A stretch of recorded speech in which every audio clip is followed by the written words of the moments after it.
अगर 2-4 को जला दे जिंदा ना तो कितना अपराध का। तुम्हारी बेटी दुसाध के साथ भाग गई। कि ये जो दुपट्टा आप देख रहे हैं ये संजना का ही दुपट्टा है, गुलाबी कलर का दुपट्टा है और घर वालों ने इसकी पहचान की है। और वो डॉक्टर बनना चाहती थी, राखी भी बांधती थी। वैशाली जिले में दरिंदगी और हैवानियत का एक ऐसा मामला सामने निकल कर के आया है जिसने भाई बहन जैसे रिश्ते को भी कलंकित कर दिया है। अगर आपको जानकारी नहीं हो तो मैं आपको बता देना चाहता हूं कि गरौल थाना क्षेत्र के पीरापुर गांव में संजना भारती हत्याकांड की चर्चा आजकल जोरों शोरों पे है। और जोरों शोरों से क्यों न हो, क्योंकि इस मामले के अंदर वैशाली जिला के पुलिस कप्तान ने दो थाना प्रभारी सहित कई अधिकारियों को सस्पेंड कर दिया है। इस कहानी के पीछे आपको लेकर के चले तो आप संजना भारती जो कि बीए फाइनल ईयर की स्टूडेंट थी, वो अपना एडमिट कार्ड लेने भगवानपुर में एक कॉलेज में गई थी और वहां कॉलेज में एडमिट कार्ड लेने के बाद में वो जैसे ही फोटो स्टेट कराने पहुंचती है तो उसके बाद में उसका मोबाइल भी बंद हो जाता है और उसके बाद में उसका कहीं भी कुछ शिनाख्त नहीं मिल पाता है, वो उसका पता नहीं लग पाता है। तो संजना के घर वाले आनन फानन में जो है पहुंचते हैं कॉलेज और सारे रिश्तेदारों को सूचित किया जाता है, परिजनों को सूचना दी जाती है कि संजना का कहीं पता नहीं लग पा रहा है। घर वाला आनन फानन में उसे खोजने लगते हैं और खोजे भी क्यों ना, क्योंकि 20 साल की एक ऐसी होनहार बेटी जो कि घर की जिम्मेदारियों का कंधा उठाने के लिए पढ़ाई कर रही थी और उसका ये सपना था कि वह उसके घर में उसका भाई नहीं था तो माँ बाप भी उसे बड़े शौक से पढ़ा लिखा रहे थे और उनके घर वालों का ये कहना था कि संजना बड़ी होकर के डॉक्टर बनना चाहती थी और डॉक्टर बन करके अपने परिजन सहित अपने पूरे समाज का नाम रोशन करना चाहती थी। वो डॉक्टर बनने की इच्छा रखती थी और मेरी छोटी वाली बोलती थी कि मैं पुलिस में जाऊंगी और वो डॉक्टर बनना चाहती थी। 27 तारीख को जब इस तरीके की बातें सामने निकल कर के आई, उसके बाद में आनन फानन में दिन भर तलाश करने के बाद में भी संजना का कुछ पता नहीं लग पाया। तो 28 तारीख की सुबह सुबह उनके जो परिजन है संजना के, वो भगवानपुर थाना के पास में पहुंचते हैं और थाना प्रभारी को आवेदन देते हुए कहते हैं कि हमारी बच्ची जो है यहाँ कॉलेज में एडमिट कार्ड लेने के लिए आई थी और वहाँ से वो गायब हो गई है, उसका कुछ पता नहीं लग पा रहा है।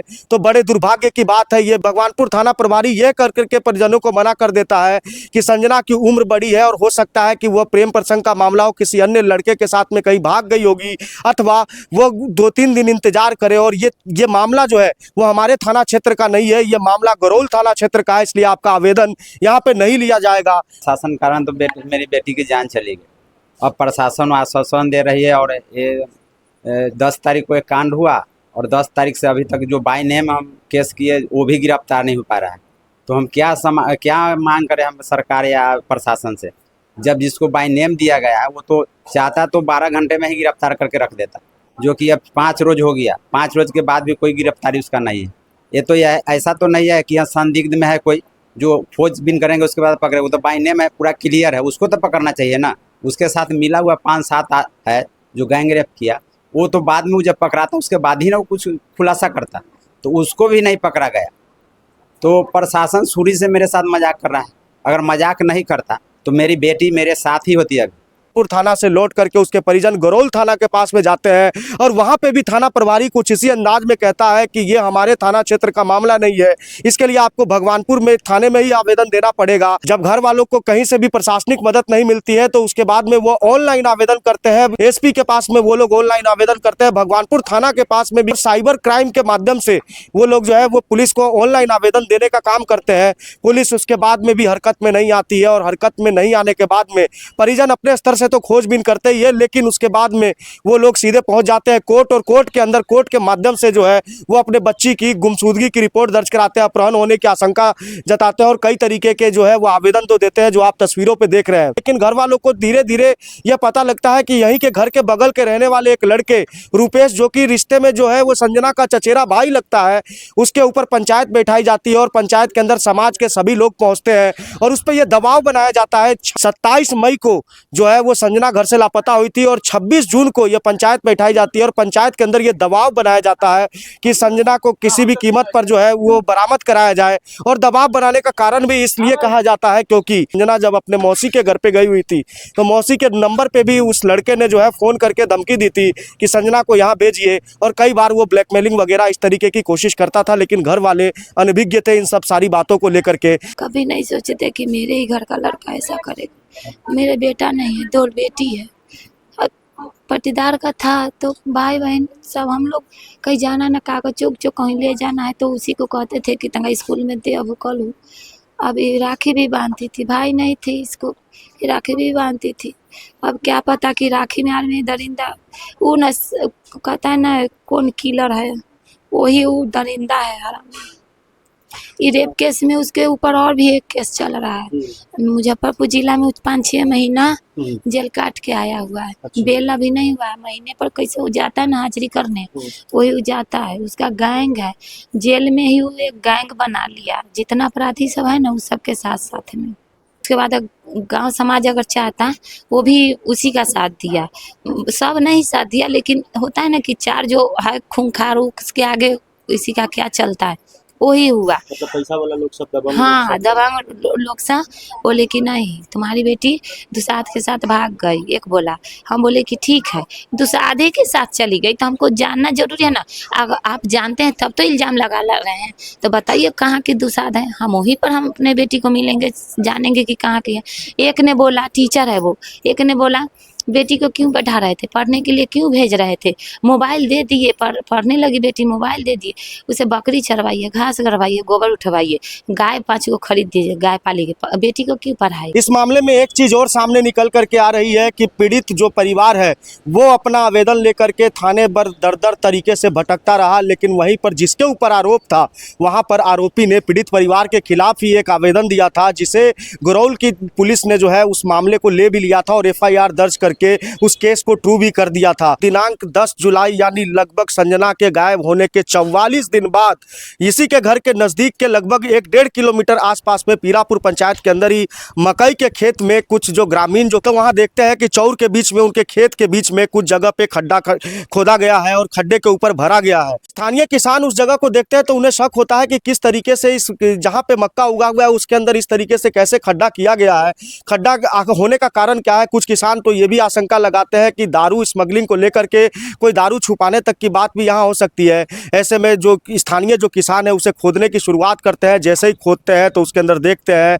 कि कुछ कपड़े सामने निकल करके आते हैं। कपड़े निकलने के बाद में उसमें जैसे और खड्डा खोना जाता है तो उसके बाद में संजना का बैग मिलता है। बैग मिलने के बाद में जैसे ही उस मिट्टी को और हटाया जाता है खड्डे के अंदर से, तो खड्डे के अंदर से जो है बदबू आने की शुरुआत हो जाती है। तो ये तो प्रमाणित हो जाता है कि यहाँ पर किसी न किसी का शव यहाँ पे छिपाया गया है। इन सब मामले को लेकर के जैसे ही यहाँ स्थानीय ग्रामीणों में इन सब चीज़ों का पता लगता है, ये पूरे वैशाली जिले के अंदर ये खबर बिल्कुल आग की तरफ फैल जाती है कि गुरौल थाना को सूचना दी जाती है। 112 की टीम यहाँ पे आती है। 112 की टीम की सूचना पर गुरौल थाना यहाँ पे आती है और थाना जो है यहाँ पर रह करके और स्थानीय ग्रामीण के सामने ही खोदा जाता है। तो उसके अंदर से संजना की जो है बॉडी थी वो गल चुकी थी, वो सामने निकल करके आती है। यही वो जगह है जहाँ पे संजना भारती का शव बरामद किया गया था।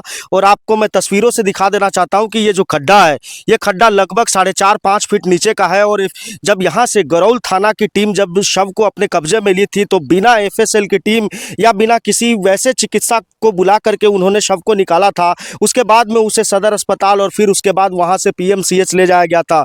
लेकिन गौर करने वाली बात है कि आपको तस्वीरों में दिखा सकते हैं कि ये जो आप देख रहे हैं, ये कि संजना ने जो सूट पहना हुआ था उसके सूट के पीछे बांधने वाला जो होता है वो है। और उसके अलावा एक चीज़ और यहाँ पे भी मैं दिखा सकता हूँ कि खड्डे के बगल में सेम टू सेम इसके घर वालों ने भी, संजना के घर वालों ने भी पहचान की है कि इसी कलर का सूट जो है संजना ने पहना हुआ था। उसके बाद एक चीज़ और मैं आपको दिखाना चाहता हूँ कि ये खड्डा इतने तरीके से जो खड्डे को जो है खोदने का काम किया गया था, बिल्कुल प्रोफेशनल जो खड्डा खोदने वाले जो लोग होते हैं उस तरीके का। और एक खेत के अंदर एक चीज़ और भी आपको चीज़ दिखाना चाहता हूँ जो घर वालों ने बताई है। ये तस्वीरों में आप देख रहे होंगे कि ये जो दुपट्टा आप देख रहे हैं ये संजना का ही दुपट्टा है। लाल कलर का, गुलाबी कलर का दुपट्टा है और घर वालों ने इसकी पहचान की है। हल्का फुल्का ये जला हुआ या गला हुआ सा भी प्रतीत हो रहा है। लेकिन सबसे बड़ी चीज़ मैं आपको बताना चाहता हूं कि आखिरकार प्रशासन ने जब बॉडी को अपने कब्जे में लिया तो ना तो कोई FSL की टीम यहां पे आई थी शव को अपने कब्जे में लेने के लिए, और इतने महत्वपूर्ण सबूत जो यहां पे छोड़ दिए गए, ये कई सारे सवाल जो है पुलिस की कार्यशैली पर खड़ा करता है कि आखिरकार इतने बड़े कांड होने के बावजूद में प्रशासन इतनी जो है संवेदनहीनता कैसे दिखा सकती है। प्रशासन जो है शव को कब्जे में लेकर के सबसे पहले गुरौल थाना पे जाती है। थाना पर जाने के बाद में उसके साथ में जो भी एलिमेंट्स होते हैं, जैसे उसका बैग हो गया, पर्स हो गया, बोतल हो गया। और सबसे ज़्यादा गौर करने वाली बात यह है कि संजना जिस समय घर से जब गई थी तो जैसा उसकी माँ का कहना है कि हमेशा वो अपने साथ में पीने के लिए पानी रखती थी, पानी भी उसके अंदर बैग के अंदर था और पानी भी उतना ही भरा हुआ था जितना कि वो घर से लेकर के निकली थी। सारी चीज़ें सेम टू सेम थी सिवाय एक चीज़ को छोड़ करके, वो था संजना का मोबाइल। जब उसकी बॉडी बरामद हुई तो संजना के वो सारी चीज़ें निकली जो जो संजना अपने घर से लेकर के निकली थी, लेकिन सिर्फ उसका मोबाइल नहीं मिल पाया। आनन फानन में गरौल थाना जो है उसको लेकर के जाती है और सदर अस्पताल में उसके शव को पोस्टमार्टम के लिए ले जाया जाता है। पोस्टमार्टम ले जाने के बाद में वहाँ पर चूंकि सदर अस्पताल के अंदर IFSL की टीम और जो भी इस तरीके की जाँच होती है, क्योंकि बॉडी उसकी जो है आधी से ज़्यादा जो है वो गल चुकी थी, तो उसे PMCH के फोरेंसिक डिपार्टमेंट पे ले जाया जाता है और वहाँ पर वीडियोग्राफी के माध्यम से संजना के शव को जो है उसको पूरी तरीके से उसके तथ्य निकाले जाते हैं। लेकिन इसके अंदर सबसे ज़्यादा एक चीज़ सामने निकल कर के आती है, वो होती है गरौल थाना की भूमिका। को इस चीज़ का एहसास हो चुका था कि संजना की अगर आवेदन उस समय ले लिया जाता तो शायद इस तरीके से संजना का शव जो है या खेत से बरामद नहीं होता। आनन फानन में गरौल थाना तो वहाँ से शव को लेकर चले जाती है, लेकिन कुछ महत्वपूर्ण जो एविडेंस होते हैं वो वहीं पर छोड़ दिए जाते हैं। उसके बाद में सही से खेल की शुरुआत होती है और पुलिस जो है लगातार बचने की कोशिश करती है। तमाम तरीके के जो आरोप जो है उसके परिजन लगाते हैं और परिजनों ने जिनके ऊपर FIR किया वो तमाम परिवार यहाँ घर छोड़ करके, घर में ताला मार करके पूरा परिवार जो है आरोपी का गायब है। और जैसा परिजनों का कहना है कि सिर्फ रुपेश ही नहीं, उसके अलावा उसके दोस्त जो है जो वो, क्योंकि रुपेश के बारे में ये पता लगा है कि रुपेश पहले से इस तरीके के मामले में इन्वॉल्व था और वो कई इस तरीके के एक मामले में जेल भी जा चुका है और जेल में ही उसने गैंग बनाई थी जो इस तरीके से जो है यहाँ क्षेत्र के अंदर जो है इस तरीके से लड़कियों के साथ छेड़खानी, अभद्रता और उसका शोषण करने का काम करती है। परिजनों का यह भी आरोप है कि हमने कभी सोचा नहीं था कि इस तरीके से घटना को अंजाम देगा, क्योंकि वो पटीदार का ही लड़का था, लेकिन उसकी नीयत कुछ इस तरीके की निकली कि उसने इस कांड को इस तरीके से अंजाम दे दिया। इतना ब्रूटली उसका मर्डर किया गया कि आप सोच करके भी सोच नहीं सकते हैं। क्या पता किस तरीके से उसके घटनाक्रम को अंजाम दिया गया, ये तो पुलिस की जांच रिपोर्ट के बाद ही पता लग पाएगा। लेकिन इसके अंदर सबसे मेन चीज मैं आपको बता दूं कि वैशाली पुलिस ने इसमें तत्परता दिखाते हुए गरौल थाना प्रभारी सहित भगवानपुर थाना प्रभारी के अलावा 3 पुलिसकर्मियों को भी सस्पेंड कर दिया है। लेकिन क्या सिर्फ सस्पेंड कर देने से यहाँ के परिजनों को न्याय मिल पाएगा? जैसा परिजन कह रहे हैं कि उन्हें न्याय के बदले में जेल नहीं चाहिए, बल्कि जिस तरीके से संजना भारती के साथ में घटना को अंजाम दिया गया है, ठीक उसी तरीके से उन सारे आरोपियों को जिंदा जला देना चाहिए या फिर फांसी पर बीच चौराहे पर चढ़ा देना चाहिए। इतना अपराध करता है अपराधी, एक को अगर जिंदा जलाते 2 को तो कितना अपराध कम होगा।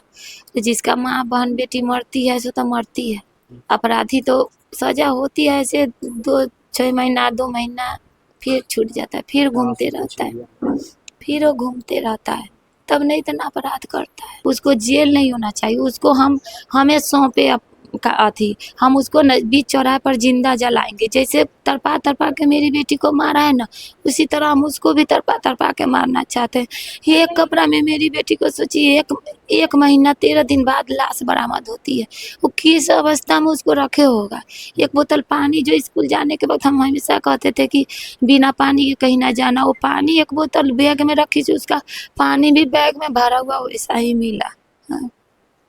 वैसे दरिंदे को क्या करता है समाज, कानूनी नीति सरकार का कौन दुनिया है, SP DSP से जिसकी कितना रोज अपराध बलात्कार, रोज रेप, रोज मरता है, पकड़ाता है अपराधी, उसको जेल में डाल दो, 6 महीना साल भर के बाद फिर जेल से निकल गया, फिर वो अपराध करता है कि नहीं।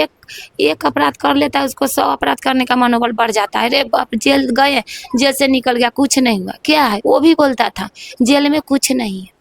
आज जेल हो, बिहान बेल हो, परसों फिर वही खेल हो। अपराधी को अगर 2-4 को जला दे जिंदा, ना तो कितना अपराध कर, ये सब प्रशासन के कमी के कारण हो रहा है। इन सब मामलों में जिला के पुलिस कप्तान क्या कुछ कह रहे हैं, जरा इसको सुन लीजिए। इसमें एक महिला का एक शव बरामद हुआ था। उसके बाद से जब शिनाख्त हुआ तो पता चला कि उसकी माताजी ने भगवानपुर थाना में और गरौल थाना में कई बार प्रयास किया था प्राथमिकी दर्ज करवाने के लिए, लेकिन ये लोग क्षेत्राधिकार और जुरिस्डिक्शन को ग्राउंड बनाकर गरौल और भगवानपुर थानेदार ने प्राथमिकी दर्ज नहीं की। इसके बाद जो पीड़ित हैं, इन लोगों ने कोर्ट में केस किया था, कोर्ट से भी कांड दर्ज करने के लिए थाना में गया था।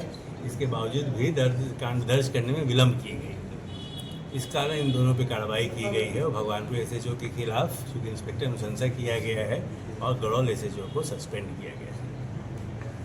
तो उसमें कोई गिरफ्तारी हुई अभी तक?